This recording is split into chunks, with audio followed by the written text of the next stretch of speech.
Hey everybody, this is Deb with Truthification Chronicles, and this was heartbreaking to watch. And the title of this hearing, of course, the Democrats gave it the title, Threats to Reproductive Rights in America.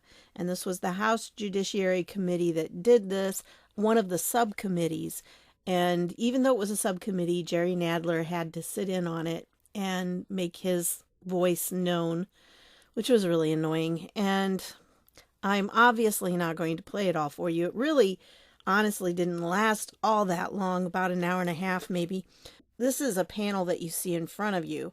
And so this panel, there were 1, 2, 3, 4, 5, 6 women who were there at the request of the majority of the Democrats. And there were 2 women, these 2 in the middle here, who were there because of the Republicans. So yeah, this was fair, wasn't it? You're going to hear a balanced thing when you have the deck stacked like this. So I'm going to play you some clips from this, but I'm going to spare you the parts about the Democrats because honestly, they asked about the same things as you would expect them to ask. Nobody asked anything unusual. They denied science, which I think is so funny. You know, they say Republicans deny science with climate change. Well, you know what? There's much more science to do with abortion and saying that abortion ends the life of a unique human being than there is for climate change. So, they're the ones that are denying science. I don't know how many times the women on this panel denied science. They said, science does not show this. Science does not show that. It's like, wait, yes, it does. I'm not sure why they're so upset about having regulations on clinics so that they have to make sure their conditions are sterile and that the people are trained. Why is that a bad thing? I mean, to me, that's protecting women's rights when you ask for those kinds of conditions. And if they have admitting privileges at a local hospital, things go wrong. It's a medical procedure. Things can go wrong. Why would you not want to have it so that they could immediately be taken to a hospital if they needed to? But oh no, we don't want that. And we don't want women to know what they're getting into. We don't want to tell them there are options. We don't want to tell them that they, could give it up for adoption or that there are risks involved in having an abortion, that it can affect your future fertility, for instance. I mean, you may want a child later on and you may not be able to have one because of an abortion that was done before. So there are some definite risks. There are some things that go on that women need to be informed of. I mean, if you were going in for any kind of surgery, you'd be told all of these things. But these people, these women right here are saying, no, women don't need to know that. And a couple of them are doctors. That's really scary. Now, one of them's ACLU. I think that's this lady right here. This one and this one, I believe, are doctors. This is an abortionist right here. She does abortions. This one is an OBGYN. She didn't say she did abortions, but she's definitely pro-abortion. This one is an actress of some kind. I don't watch that much TV, so I don't know who she is. Maybe maybe she's more famous than I think, but yeah, she's basically an actress. What business she has on a panel in front of Congress, I don't know. It's like, well, that's not a very valid person. And I can't remember what this one is. This one is the youngest, and she had an abortion, So some of these have had abortions and everything. These 2, though, that were witnesses brought there by the Republicans, were both survivors of abortions. So they have interesting stories to tell. And I'm going to play both of these. And I'm also going to play the ranking member's opening statement because he did an excellent job. I really don't know him, but his name is Johnson and he's from Louisiana, I believe. So yeah, he did an excellent job. So anyway, let's get to it. Remember, the link to this will be down below in case you want to watch it. But there was nothing new said in this. The abortion people say, nothing's wrong with abortion. It's wonderful. And the 2 whose mothers tried to abort them and failed were trying to say, no, I have a life. I am as alive right now as I was in my mother's womb. And had it not been for that abortion failing, I would not be here today. And I think I have a pretty good life, so I'm pretty glad that that failed. So anyway, I'm going to let you listen to what they have to say. I'm going to start out with this lady right here just because I want you to hear what she says about doctors, that the doctors don't view the fetus as a patient, as a person.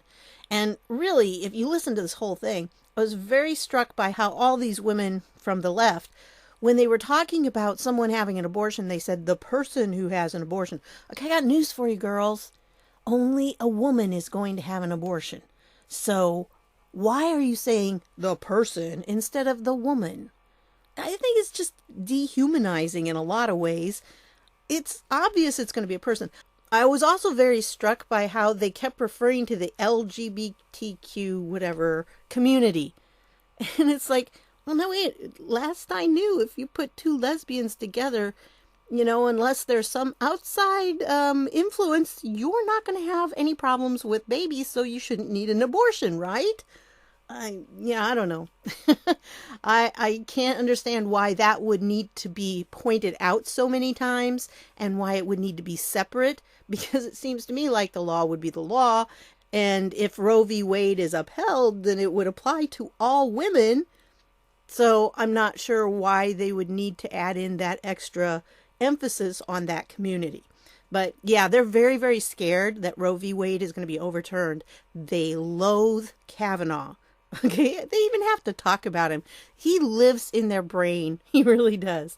And if Ruth Bader Ginsburg resigns or suddenly is discovered to not be in this world any longer, then, it's going to be very interesting, because that should definitely seal the fate. They quoted Justice Thomas. And if you remember, I told you about that decision they did on the Indiana law. And Justice Thomas had this wonderful treatise on how abortion really leads to eugenics. And that's where it kind of grew out of. So anyway, they had some very powerful statements. So here we go. There are many examples of communities where the doctors themselves have different approaches and are postponing care for the patient who is in front of them, the person who is in front of them, with the idea that they are instead promoting fetal well-being. And one way to understand this is to understand the ethical principles that all physicians are guided by. The individual in front of us is our patient, but she is also the person. That is the definition. The fetus is a patient, but does not have the personal rights that supersede the woman's. And this plays out all the time in care. This is a serious issue, and there may be no more divisive issue in our country than the decades-long battle over the sanctity of human life. Indeed, many Americans regard this as the defining issue of our times. In Congress, our pro-life caucus and Republican conference members work hard every day to advance measures to protect more children in the womb, because they are the most vulnerable and threatened lives in our society. We do this work because we share the same deep and abiding conviction that so many of the founders of this extraordinary nation did about the sanctity of human life. It is that seminal conviction, of course, that is recorded in the very birth certificate of our nation, the Declaration of Independence, and has come to be known as our nation's creed. We know the language well. We hold these truths to be self-evident, that all men are created equal, that they're endowed by their Creator with certain unalienable rights, that among these are life and liberty and the pursuit of happiness. We believe, as the founders articulated, that every single human life is sacred because that value is given to us not by the state, but by our Creator, in whose image all of us are made. Because of this, every single human life has inestimable dignity and value, and our value is not related in any way to the color of our skin, our zip code, or socioeconomic status, our level of talent or education, or what we can contribute to society. Our value is inherent because it is given to us by our Creator. During the first 2 centuries of our republic, most Americans accepted and revered the biblical truths that every human being is fearfully and wonderfully made and personally known by our Creator, God, even before they were formed in their mother's womb. The rejection of that essential truth has now led to the murder of more than 60 million innocent preborn children since 1973's Roe v. Wade. What an unspeakable tragedy this is. In addition to the deeply held conviction about the lives of the unborn, millions of conscientious Americans also support pro-life legislation and reasonable restrictions on the abortion practice because it is pro-women to do so. The abortion industry itself presents very real dangers for millions who are in difficult circumstances. I bring firsthand knowledge of those dangers to this hearing today. Prior to my election to Congress, I spent a good portion of my 20-year legal career in the courts defending common sense pro-life legislation when those laws were challenged, and litigating to protect vulnerable women who were irreparably harmed by the notorious practices of the abortion industry. In fact, I was co-counsel in the trial of one of the cases that the chairman's hearing memo today laments was upheld by the Fifth Circuit in 2018. Over the course of my career, we uncovered and made public shocking evidence, including the documented use of rusted surgical instruments, filthy and dangerous conditions in the clinics, unlicensed doctors engaging in physical and emotional abuse of patients, falsified health records, and so much more. I've spent many hours with and conducted extraordinary depositions of abortion providers, some of whom boasted about personally performing tens of thousands of abortions each. Their callous disregard for the barbarism of their practice and the countless precious lives they terminated merely for cash was always stunning to me.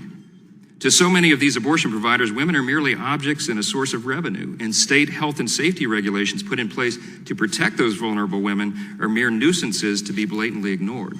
There is no one in this room that can tell me otherwise, because I have seen and heard and documented all this in court records myself. Today, we also have indisputable scientific evidence and advanced medical technology like 4D ultrasounds that clearly affirm the humanity of every unborn child. We know that when a human sperm meets and fertilizes a human egg, at the moment of conception, there becomes an unborn, living, genetically distinct, and biologically self-directed human being. That is an uncontroversial statement among embryologists and those who practice modern medicine generally. In other words, there is no such thing as a potential human being. There are only human beings from the moment of conception. But today we see lawyers and politicians and activists straining logic and language past the breaking point for political reasons. They do their very best to avoid phrases like unborn child and try to defend and deny the gruesome reality of abortion, which expert witnesses have previously described before this very subcommittee as a typical procedure in which a living human being is literally and brutally ripped to pieces limb by limb. When I served in the Louisiana legislature, I authored and passed a ban on the barbaric dismemberment abortion procedure in my state. Of course, the abortion lobby immediately challenged it in court. Over the past several months, we've all witnessed liberals in high political office move aggressively to further expand abortion rights, even after the point when an unborn child can clearly live outside the womb on its own. The United States, by the way, you should know, is one of only 7 nations, including North Korea and China, that allows elective abortions after 20 weeks, a practice that kills thousands of innocent babies every year. New York's Reproductive Health Act allows all abortions up to 24 weeks and expanded access for later abortions. There's proposed legislation in Virginia, as we all now know, that the bill's sponsor said would allow abortion even during labor. And Virginia Governor Ralph Northam infamously endorsed allowing physicians and mothers to let children die in some circumstances. When Senate Republicans in this Congress pressed for a vote on the Born Alive Abortion Survivors Protection Act, federal legislation that the House has passed in previous years that would simply require doctors to provide medical care to babies born alive after failed abortion procedures, incredibly, 45 Senate Democrats voted to block its further consideration and passage in the Senate. I stood in the back of the Senate chamber that night with dozens of our Republican colleagues, and we could not believe what we were watching. Mr. Chairman, this hearing is entitled Threats to Reproductive Rights in America, but rights must be accompanied by responsibilities. In this case, that responsibility includes our duty to protect unborn human beings. As the Declaration acknowledges, this is the first and most fundamental obligation of any civilized people. My own mother had just turned 17 when she and my father decided to choose life and allow me into the world, and I'm so grateful that they did. Countless millions of young women have made that same blessed choice, and their children are equally thankful. For women in vulnerable situations who have made the opposite decision and live to regret it, I just want to say personally that you too are valued and loved, and that Creator who gave us our inalienable rights is so gracious that He offers hope, forgiveness, and redemption to every single one of us. I look forward to hearing from all of our witnesses here today. We do thank you for your time. Mr. Chairman. I'm grateful for the opportunity to share my story with you today. In 1981, my mother scheduled to abort me at Mount Sinai Hospital in Hartford, Connecticut. She was pressured by my father to abort and rejected by a mentor in her church who told her she wasn't welcome anymore because she was pregnant out of wedlock. She met with a counselor at the hospital who assured her she was making the right decision, but didn't offer counsel on available alternatives. A Black elderly janitor approached my mother after seeing her crying in the hospital hallway. She asked her if she wanted to have her baby. My mother said yes. She told her that God would give her the strength to have me. When she went to leave, my mother was called into the doctor's office, and she saw that he hadn't cleaned up the blood from the last abortion. She was disgusted and told him she wanted to keep me. He insisted that she go through with the abortion and said, "You've already paid for this. You're just nervous." She repeated, "I want my baby." And he yelled at her saying, "Don't leave this room." She felt his anger came from fear of losing her business and those that could possibly follow her. Yet with courage, she walked out. Children conceived less than a decade prior to my birth never experienced the threat of death through legalized abortion. It's easy for people to say, "Well, I'm glad your mother had a choice," but a statement like that devalues my existence and the reality of what that choice would have done to me. Human lives should not be weighed in the balance of whether or not they are wanted or measured in terms of circumstances or convenience. I deserved legal protection and a right to life. My mother's experience is similar to the experiences I've heard from women throughout this country, women who face the same rejection, pressure, lack of counseling, lack of support, and disgusting facility conditions. My desire to assist women and children led me to work for years at a nonprofit pregnancy resource center. And there I witnessed the power of hope and the ways in which love and practical support can strengthen women and their families.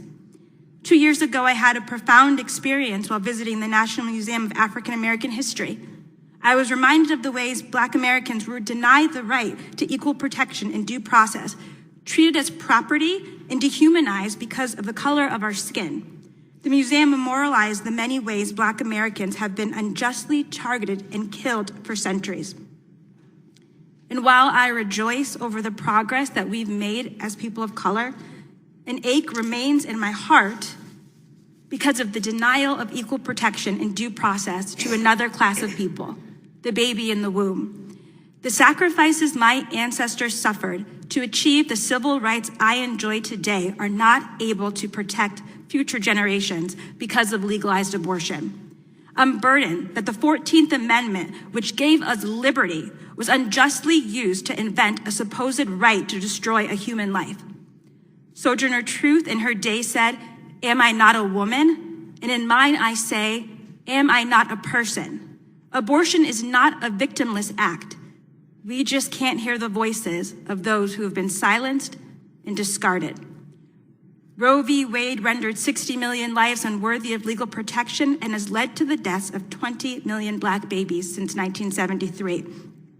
In the dark history of Planned Parenthood, founder Margaret Sanger's philosophy in eugenics was recently documented by Supreme Court Justice Thomas in his concurring opinion about Fox versus Planned Parenthood.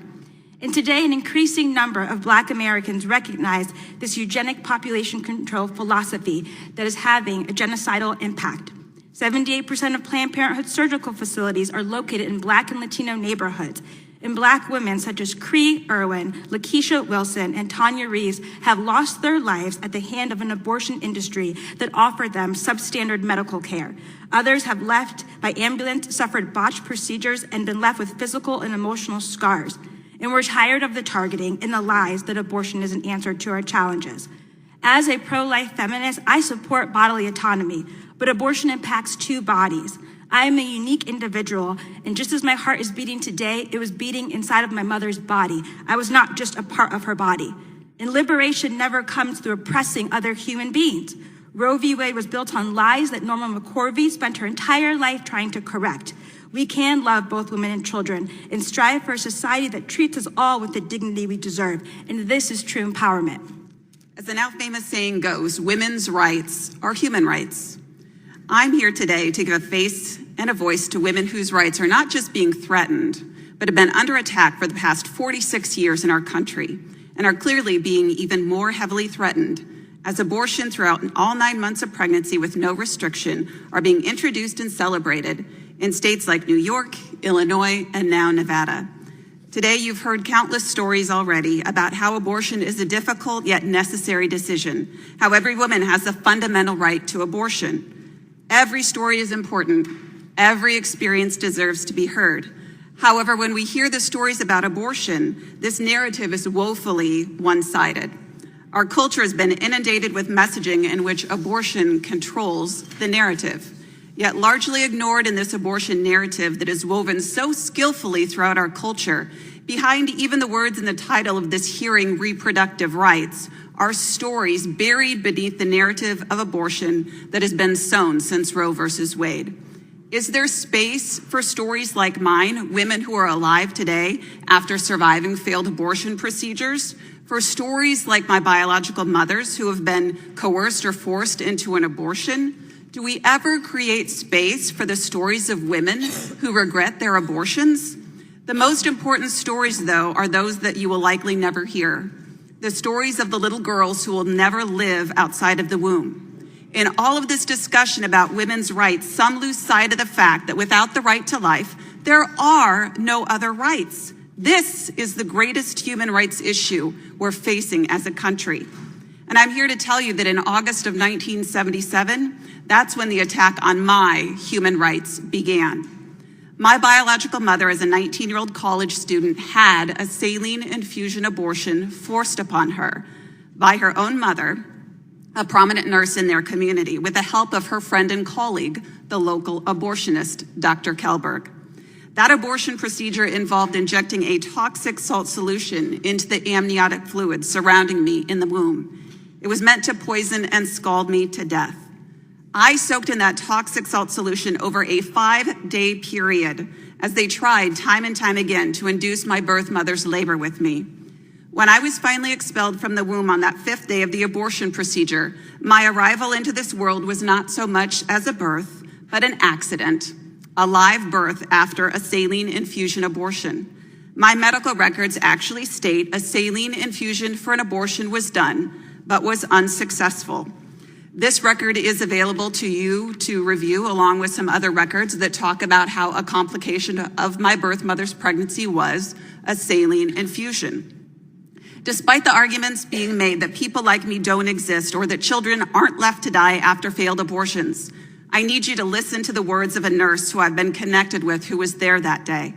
I was initially laid aside after my grandmother instructed the nurses to leave me to die, and arguments ensued about whether I would be provided medical care. In the words of Nurse Jan, who received me in the NICU that day, a tall blonde nurse courageously rushed me off, shouting out, "She just kept gasping for breath." And so I couldn't just leave her there to die. My medical records state that when I was delivered alive in that abortion procedure, I suffered from severe respiratory problems, jaundice, seizures. I weighed a little less than 3 pounds. I was 2 pounds, 14 ounces, which led a neonatologist to remark in my records that I was approximately 31 weeks gestation, as opposed to the 18 to 20 weeks that the abortionist had written on my medical records. It's easy to talk about women's reproductive rights until you recognize that without first the right to life, there are no other rights. How do you reconcile my rights as a woman who survived a failed abortion with what's being discussed here today? The abortion industry talks in abstract and gray when it comes to the science of when life begins and what abortion does, but the reality is much clearer. I'm alive today because someone else's reproductive right failed to end my life, as are the 287 abortion survivors I've connected with through my work in the Abortion Survivors Network. 184 of them are female. There's something wrong when someone's right results in another person's death. There's something deeply disturbing about the reality in our world that I have a right to an abortion, but I had never the simple right to live. As you examine the so-called threat to women's reproductive rights, I would ask you to look behind the language and see stories like mine that are hidden, that might seem inconvenient or rare, and consider there's more to this discussion. And there's more to be done to protect your most vulnerable constituents and meet the needs of women and families in our communities in a way that supports lives at all stages of development and in all circumstances, not ends it. And that's what I've got for you on this one. I want to thank you for stopping by. I hope you found something interesting in these, and maybe share it around with some people, because I think this is important information people need to know. It's a tough subject, definitely, and it's not as cut and dried as it sounds, but we do have to stand up for the rights of unborn children because they're humans. They all have a unique DNA, and they are unique human beings like no one else in this entire world ever has been or ever will be. They're unique. So we need to stand for that and the right to life, liberty, and the pursuit of happiness, because you can't pursue happiness and you can't have liberty unless you have life. And life is the most important. So I want to thank you for stopping by, and I'll see y'all later.